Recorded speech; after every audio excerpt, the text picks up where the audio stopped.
மருத்துவ குணம் கொண்ட உண்மையான மலைப்பூண்டை கண்டறிவதற்கான கருவியை கொடைக்கானல் அன்னை தெரசா மகளிர் பல்கலைக்கழகம் கண்டுபிடித்துள்ளது. மருத்துவ குணம் கொண்ட உண்மையான மலைப்பூண்டை கண்டறிவதற்கான கருவியை கொடைக்கானல் அன்னை தெரசா மகளிர் பல்கலைக்கழகம் கண்டுபிடித்துள்ளது. கொடைக்கானல் மலைப்பூண்டு தனித்துவமான காரம் மற்றும் மருத்துவ குணம் கொண்டதாகும். பூம்பாறை, வில்பட்டி, மன்னவனூர் உள்ளிட்ட 36 மேல்மலை கிராமங்களில் விளைவிக்கப்படும் இந்த பூண்டுக்கு பெரும் வரவேற்பு உள்ளது.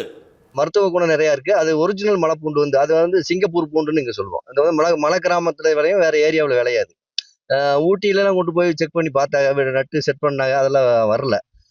இது மேல்மலையில மட்டும்தான் வரும் இந்த சிங்கப்பூர் பூண்டுங்கிறது. அது இப்போ அதிகமா கிடைக்கிறது இல்ல. விதைக்க எங்களுக்கே ரொம்ப டிமாண்டு. அன்னை தெரசா பல்கலைக்கழகத்தின் முயற்சியால் 2018ஆம் ஆண்டு கொடைக்கானல் மலைப்பூண்டுக்கு புவிசார் குறியீடு பெறப்பட்டது. இது கிலோ 800 ரூபாய் வரை விற்பனை செய்யப்படும் நிலையில் மற்ற ரக பூண்டுகளை மலைப்பூண்டு என்று கூறி சிலர் ஏமாற்றி விற்பதாக சர்ச்சை எழுந்தது. இதை தடுக்கும் வகையில் அன்னை தெரசா பல்கலைக்கழக உயிரி தொழில்நுட்பத்துறை நபார்டு வங்கி உதவியுடன் நவீன கருவி ஒன்றை கண்டுபிடித்துள்ளது. இதில் பூண்டின் சாற்றை சோதித்து உண்மையான மலைப்பூண்டு என உறுதிப்படுத்தப்படுகிறது. டெஸ்ட் பண்ணியிருக்கிறது கொடைக்கானல் வெரைட்டியும் ஊட்டி வெரைட்டியும் டெஸ்ட் பண்ணியிருக்காங்க. இப்போ ஃபைனல் கலர் ரியாக்ஷனுக்குள்ள கெமிக்கல் ஆட் பண்ணும்போது இந்த ரியாக்ஷன்ஸ் வச்சு நம்ம கம்பேர் பண்ணிக்கலாம்.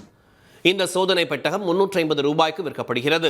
பொதுமக்கள் பயன்படுத்தும் வகையில் PCR சோதனை கிட் தயாரிக்கும் பணியும் நடைபெற்று வருவதாக பல்கலைக்கழகம் தெரிவித்துள்ளது. உடனுக்குடன் செய்திகளை தெரிந்து கொள்ள சன் நியூஸ் பெல் ஐகானை கிளிக் பண்ணுங்க.